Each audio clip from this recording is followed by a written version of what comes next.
आज मैं आप सबों को यही बतलाना चाहता हूँ कि जो हमारा जीवन है उसके बारे में यदि गहराई से विस्तृत जानकारी नहीं हो तो हमें इसको जीवन जीने में तरह तरह की उलझनें, मुसीबतें, रुकावटें जो जीवन में आती हैं उसका सामना करना बहुत ज़्यादा मुश्किल हो जाता है।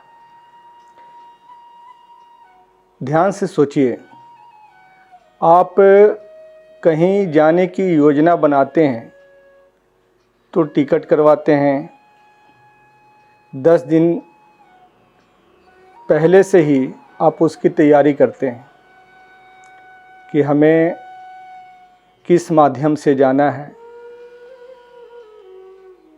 तो उस माध्यम के हिसाब से आपका लगेज होता है।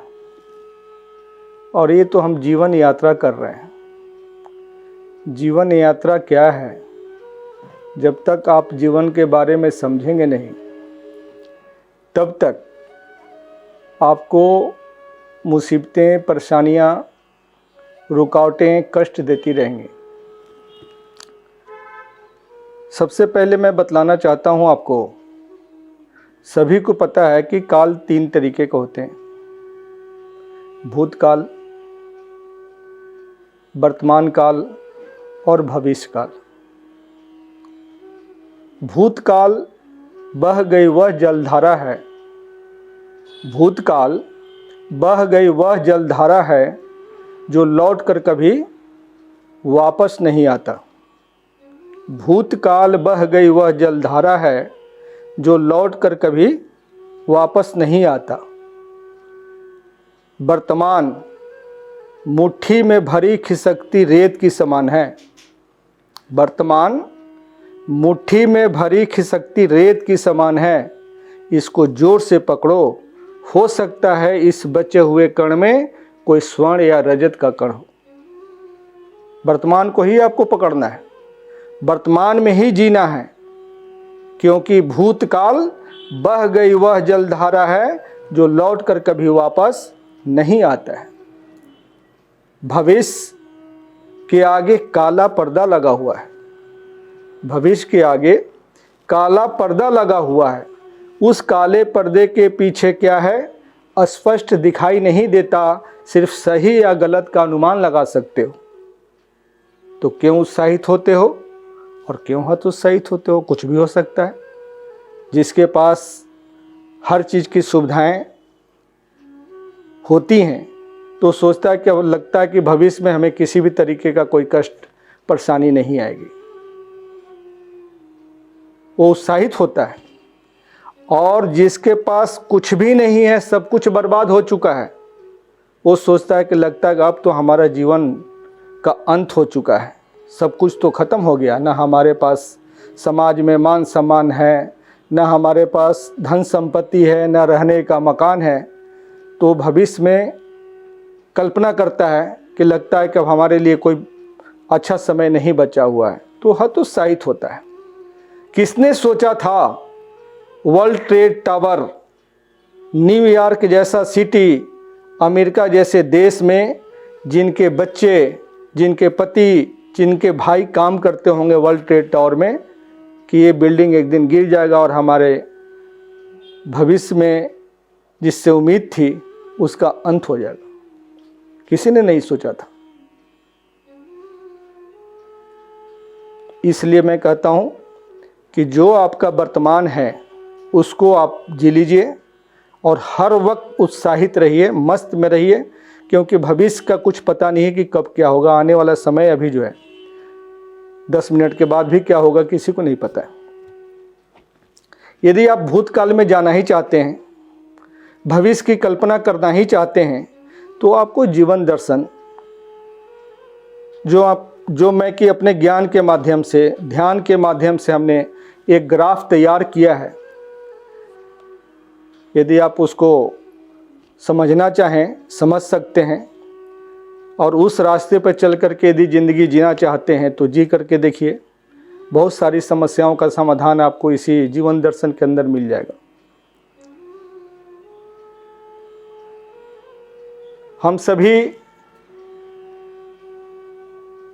जो हमारे वर्ग हैं, वर्गीकरण किया गया है, लोगों को नहीं पता अभी कि ये वर्गीकरण हमारे शरीर का है या हमारी आत्मा का है।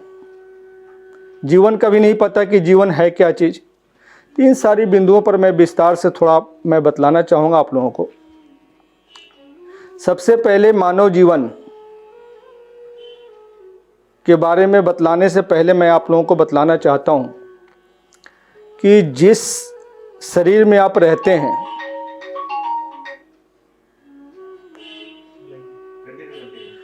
इसका अस्तित्व दो चीज़ों से है। मानव जीवन का अस्तित्व दो चीज़ों से है। एक तो आपका शरीर हो गया, और एक ऐसी अदृश्य शक्ति जिसकी वजह से शरीर संचालित होती है, सक्रिय रहती है, जिसको कि संत महात्मा शास्त्र हमारे उस अदृश्य शक्ति का नामकरण किए हुए आत्मा। आत्मा और शरीर के मिलन से आपका अस्तित्व है।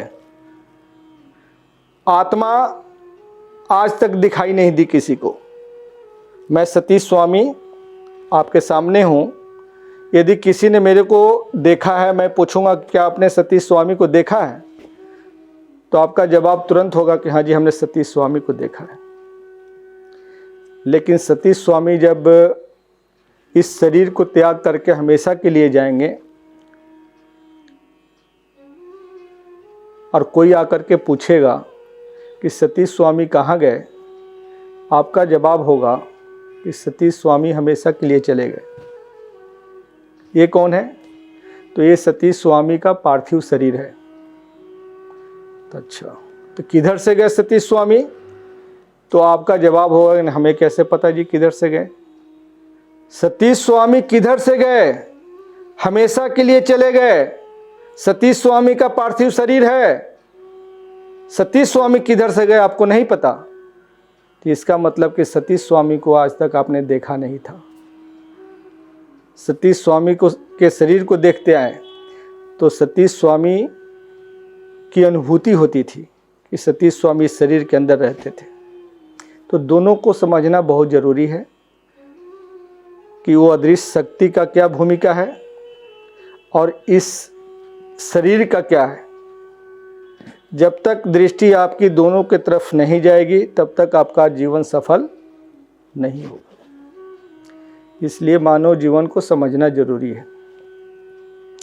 इसके लिए जो मेरे माध्यम से, मेरे ज्ञान के माध्यम से, मेरे ध्यान के माध्यम से जीवन दर्शन का जो ग्राफ तैयार हुआ है उसके बारे में मैं संक्षिप्त में बतलाऊंगा।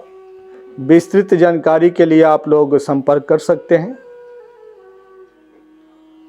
कोई बीच में कोई सवाल उत्पन्न हो तो उसके लिए भी आप संपर्क कर सकते हैं।